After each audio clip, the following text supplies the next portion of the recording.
Hello, friends, and welcome back to I Don't Work Here, Lady. I want to say thank you very much to everyone who subscribed to the channel and everyone who hit the like button. And our first story of today. You know what you're talking about, so you must work here. So let my kid have your knives. I'm a cook by trade and have been working in the industry for nearly 10 years now.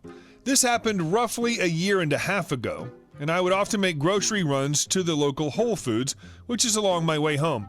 I'm by default a helpful sort of guy. I'm often in my black chef's coat with the restaurant logo on the shoulders and name tag on my right breast, sometimes heavily soiled if work was busy, and I carry my knife roll bag on my shoulder, so if people are looking lost at the aisles and they see me, they often ask me for advice. This is usually people asking about gluten-free products, antioxidant crap, and whatnot. I'm more than happy to help. I'll note that the cooking staff here work in white coats rather than black. One day after a hard day at work, I'm at Whole Foods picking out flour for pancakes, as the next day would be my day off. Cake flour for souffle pancakes, if you're that interested. An older gentleman asked for my opinion on spices, which are absurdly expensive in supermarkets, and I advise him to actually go to a wholesale store to get them cheaper and in bulk rather than buy the tiny little bottles of overpriced spices. We got into a discussion about baking and which flours were best for certain items for several minutes, and he left a happy man. Insert the moment we've all been waiting for. Cast. EM, entitled mother, fairly nice looking, crap personality. EK, 6-year-old kid who'd rather not be here and spoiled beyond reason. Me, happy to help, not happy to be screeched at by ungrateful people. M, manager, nice fellow. Never saw him again. AM, he's the manager now. EK, hey mister, are you a chef? Me, I sure am. EK, what are you gonna make? Me, big fluffy pancakes tomorrow. EK, what's that on your back? Me, oh, that's my knife set. I carry it with me because they're very expensive and I don't want anyone to take them when I'm not working. Q his mother, who had apparently been looking for him. She sees me and her eyes instantly light up. EM, oh, excuse me, can you help me? Me, sure, what do you need? EM, I'm looking for activated almonds. Do you know where I can get them? Me, laughing a little. Yeah, but you should know that activated almonds are literally just almonds sitting overnight in water. It doesn't have any special properties. EM, really? That sounds like a scam. Me, oh, it really is. EM, then do you know where I can find the pickles? Me, should be in the canned section. And I point towards the aisle. EM, can you show me? Me, okay, sure. I grab my basket with flour, eggs, and whatnot. This honestly should have clued EM in. EM barrages me with questions about the various pickles on the shelves as I help her get the one she needed for her sandwiches. Me, while explaining what the different kinds of pickles there were and how to pickle at home, I set my knife bag against the shelf because my shoulder was aching. EK, at this point, bored as hell and not at all interested in the advice being vomited by yours truly, decides to grab my bag in an attempt to inspect it. Me, oh, sorry kid, you can't touch that. I grab a hold of my bag. EK looks shocked that I took it away from him and is making an angry face. EM, oh, don't worry about him. EK is a careful boy and he won't break anything. Me, that may well be true, ma'am, but I'm not risking a child cutting themselves on my knives. EM, don't be so selfish. You should be glad my son's taking an interest in your profession. Me, that's great and all, but you should teach your child not to grab a stranger's things, especially if it's potentially dangerous tools. EM, don't tell me how I should raise my child. Apologize now. Me, I'm not going to apologize for stopping your kid from grabbing my bag of knives. EK, I want to see him. EM, oh, come on. Can't you let him see your knives? Me, I'm sorry, ma'am, but these are my personal tools, and taking them out in a public setting would be dangerous and unprofessional. EM, I'll buy them off you. Me, what? EM, here, this should be enough. Pulls out $50. Me, lady, the chef knife alone cost me well over $250. Never mind the bag itself is at least $50. EM, you're lying. Me, whatever, I'm not going to argue with you. Good day, ma'am. At this point, I'm done with this EM, but she's not letting it go. Literally, she grabs a hold of my knife bag and demands that I sell it to her. EM, you don't deserve these. Hand them over or I'll call your manager. Me, at this time, I believed she was talking about my actual manager at the establishment I worked at. Go ahead. Now let go. EM makes incoherent screeching noises as I tear my knife bag out of her claws and walk away. About 5 minutes later, I'm accosted again by the EM who's gotten herself a resigned-looking manager. Being sort of a regular at the Whole Foods, people know me by appearance, and the manager sees me and looks surprised. EM, there he is. I want that man fired and arrested. Me, what? Arrested for what? EM tells the manager some BS about me selling the knives to her before running off with a strangely vague amount of money. Me, lady, I said I'm not going to sell these knives to you, and I don't even work here. EM looks at the manager. M, he's right, he doesn't work here. He works at the restaurant, pointing at my shoulder. EM, making incoherent, confused noises. M, also, I've got someone to watch the security cameras, and in comes assistant manager. AM, hey, I've looked over the tapes and you're lying. He, points at me, was helping you before your kid grabbed his stuff. He warned him off and you offered him money, but he declined. M, looking at EM with raised eyebrow. Ma'am, are we going to have a problem here?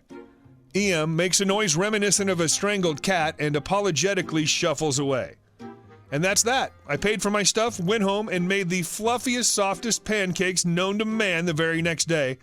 Then I got a text from my actual manager who was asking about a woman complaining about me specifically and writing bad reviews. Needless to say, that was the last we heard of the woman, for the next few weeks anyway. But that's an entirely different story altogether. And our second story. You're in the wrong country if you think people are going to do that for you. So, I browse this sub regularly and have a little chuckle to myself thinking about how people can be so dense and not realizing that customers aren't staff. But I've never had anyone think that about me until yesterday. Apologies if the formatting is off since I'm on mobile. Here's your important background on me. I'm a British national who's been working in another country for a couple of years. I haven't been home at all during this time, so this year I saved up all my holiday, okayed it with my bosses, and decided to use it all on coming home from now until the new year. My flight touched down mid-afternoon yesterday at Big International Airport. I had opted to hire a car to use since I'm planning a couple of day trips to visit friends who now live across the country. It just so happened that the company I was going with had an empty-to-empty fuel policy. There was just enough fuel in the car to get you to the nearest petrol station, and you didn't have to bring it back with any specific amount in the fuel tank. This all begins at the petrol station about 5 minutes down the road from the car hire place. I feel like this isn't a surprise to anyone reading, apart from the antagonist of the story, but she appears in a minute. But in the UK, on the whole, we fill up our own petrol tanks. People paid to pump your petrol for you are not a thing. If you go to a really rural area with no other petrol stations for miles around, you might get a hand from the one member of staff there, but that's it. This is the same in my country of work also. You mostly pay over the counter in the shop connected to the station, but for some of the chain petrol stations, you can pay at the pump via a pen machine. Sorry if this is like teaching your grandmother to suck eggs and you know this already. It just so happens that this petrol station in question had the pay at pump option. The queue for paying behind the counter was massive, so I decided when I pulled in to pay at the pump. There was a bit of a wait to get to a free pump, and while waiting, I noticed out of my window that a car just turning into the petrol station was a hire car by the same company as mine. At the time, it was just something to spot, but I didn't realize I would be front and center in their crosshairs. I eventually pull into the place, get out of the car, and start filling up. I finish and reach into my pocket to get my card out and pay when there's a tap on my shoulder. I look across and there's an, I would guess, mid-30s woman standing there looking angry. I should note that I myself am a woman in my late 20s and was wearing the jogging bottoms and university hoodie that I'd traveled in. So definitely in no discernible uniform at all. I'll be calling her Shouty American, SA for short. SA. Finally, someone appears. Can you tell these other cars to move so we can get into this space next? Me. Tired because flying is draining and confused. No, they were here before you. SA, but they're not with car hire company. You are because your car says so. Get them to move and then get to pumping our gas. Me. I'm not employed by anyone. I just hired the car. Also, no one's going to put any petrol in your car other than yourself. At this point, I turned away from her so I could pay, and she didn't like that. SA, pulling my arm away from the screen. I don't want petrol. The fact that she was trying to make fun of my accent was just as odd. I want gas. We were told to fill up here, and if you don't do it, I'll drag you into that office and watch as you get fired. Obviously, because she's on the verge of shrieking at me and has created a scene, a member of staff comes over and asks what's happening. I was going to politely explain that the woman just seemed to be a bit confused over what she's been told by the car's hire company, but she gets in there first. SA, this employee of your partner firm car hire company is terrible. She's refusing to pump my gas. Staff member, to me, do you work for car hire company? Me? No. I just hired the car and need to fill it up, and now I need to pay. SA, no, she works for them. Look at the stickers on her car. They're the same stickers on every hire car. SM, to her, madam, I don't think this lady works for car hire company. I think we just need to let her move on so she can leave and we can keep everyone moving. We also don't have any contracts with car hire company to begin with.